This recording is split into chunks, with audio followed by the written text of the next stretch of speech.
You are the type of owner who genuinely loves your dog and works hard to give them a good life. You run them, you throw the ball, you do everything right. But here is the problem: nobody talks about all that high-intensity physical output might actually be wiring your dog for chaos. Not calming them down, wiring them up. Today, we are replacing the launcher with something far more powerful, and your dog is going to be asleep on the couch in 15 minutes. If your dog comes back from a long fetch session still pacing, still restless, still nudging the ball toward you with those wide eyes, you are not alone.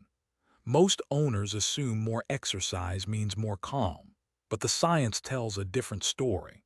So let us talk about what your dog's brain actually needs, why physical exertion alone isn't enough, and how one simple shift in your daily routine changes everything. Let us start with why the ball is not your friend. When your dog locks onto a thrown ball, something very specific happens in their brain. The predatory motor sequence kicks in. Eyes sharpen, muscles fire, cortisol and adrenaline flood the system. That is the fight or flight cocktail, and it is exactly what you would expect during a hunt or a chase. The problem is that you are triggering this response over and over, sometimes 30 or 40 times in a single session. And when the session ends, the chemical state does not just switch off. Your dog walks back inside physically tired but neurologically flooded. They are like a person who just drank 3 espressos and then tried to nap. The body is exhausted, but the brain is still buzzing. This is what creates the dog who naps for an hour and then comes back at you harder than before. More demanding, more reactive, more frantic. You have trained their system to expect that spike, and now the baseline keeps creeping up. The threshold for stimulation gets lower. The recovery window gets shorter, and the cycle tightens. So what actually creates calm? Not more output, more cognition. When a dog uses their nose to solve a problem, a completely different part of the brain lights up. The olfactory system in a dog is estimated to be anywhere from 10,000 to 100,000 times more sensitive than ours. Processing a single scent trail requires enormous neural effort. It is focused, deliberate, methodical work. And when that kind of deep cognitive engagement wraps up, the neurological fatigue that follows is real and lasting. It is not the crash and spike cycle of fetch. It is a genuine wind down. The dog settles because the brain has genuinely finished something. So here is your first actionable swap: replace the ball launcher with a sniffari. A sniffari is not a walk. It is an exploration. You head outside, you drop the leash pressure, and you let your dog set the pace and the direction. Every blade of grass, every fence post, every patch of dirt gets as long as they want. You are not on a schedule. You are not trying to cover distance. You are handing your dog the narrative and letting them read it through their nose. Even 20 minutes of this kind of sensory engagement produces a level of tiredness that a 45-minute fetch session simply cannot match. Not because the body worked harder, but because the brain did. Now let us talk about decompression walks, because this is slightly different from a sniffari and the distinction matters. A decompression walk is specifically about resetting your dog's nervous system after stress. And stress does not just mean fear or anxiety. It includes the cortisol spike from high-intensity play, from overstimulating environments, from a car ride, from a visit to the vet. Anytime your dog's system has been pushed into a heightened state, a decompression walk is the tool that brings them back down. The key element of a decompression walk is that the dog leads the exploration rather than you directing the route. You are not walking your dog. You are walking with your dog. Long leash, low tension, no agenda. They sniff what they want to sniff. They pause where they want to pause. You follow their interest rather than pulling them toward yours. What this does neurologically is signal safety. It communicates that there is no threat, no urgency, no task to complete. The parasympathetic nervous system, the rest and digest side, starts to activate. Stress hormones drop, breathing slows. And within about 20 to 30 minutes, you will often see the physical signs of genuine relaxation settling in. Think of it this way.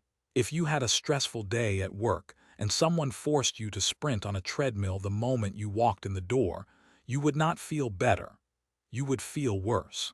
But if someone handed you a cup of tea and let you wander through a garden at your own pace, that is a completely different outcome. Your dog needs the equivalent of that garden walk far more often than they need the treadmill. Now let us get into the 2026 quiet work trend, because this is where things get really interesting. Quiet work is a growing movement in the dog care and training community that prioritizes low-impact mental engagement over high-speed physical recovery. The core principle is this: instead of exhausting the body and hoping the brain follows, you engage the brain directly and let the body rest as a natural byproduct. It is a fundamental reframe of what exercise means for dogs. In practice, quiet work looks like scatter feeding in the yard instead of using a bowl. It looks like hiding treats under overturned cups for your dog to nose out. It looks like frozen food puzzles, slow sniff walks, DIY nose work games where you place a scent on one object out of several and ask your dog to find it. None of these activities require speed. None of them spike cortisol. All of them require sustained focus, decision-making, and olfactory processing. And all of them produce that deep, quiet tiredness that fetch never can.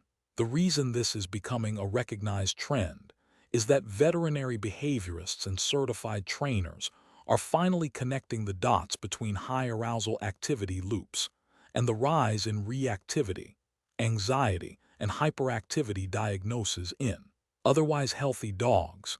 The dogs are not broken, the routines are, and the fix is not medication or more exercise. It is a smarter kind of engagement. Here is what restructuring your daily routine actually looks like in practice. Start by swapping one fetch session per week for a 20-minute safari. Just one. Watch what happens to your dog's energy levels that afternoon. Notice whether they settle faster, sleep deeper, seem less demanding at the door. Then add one decompression walk into your weekly rhythm, ideally after an event you know spikes their arousal. A car trip, a grooming session, a visit from guests.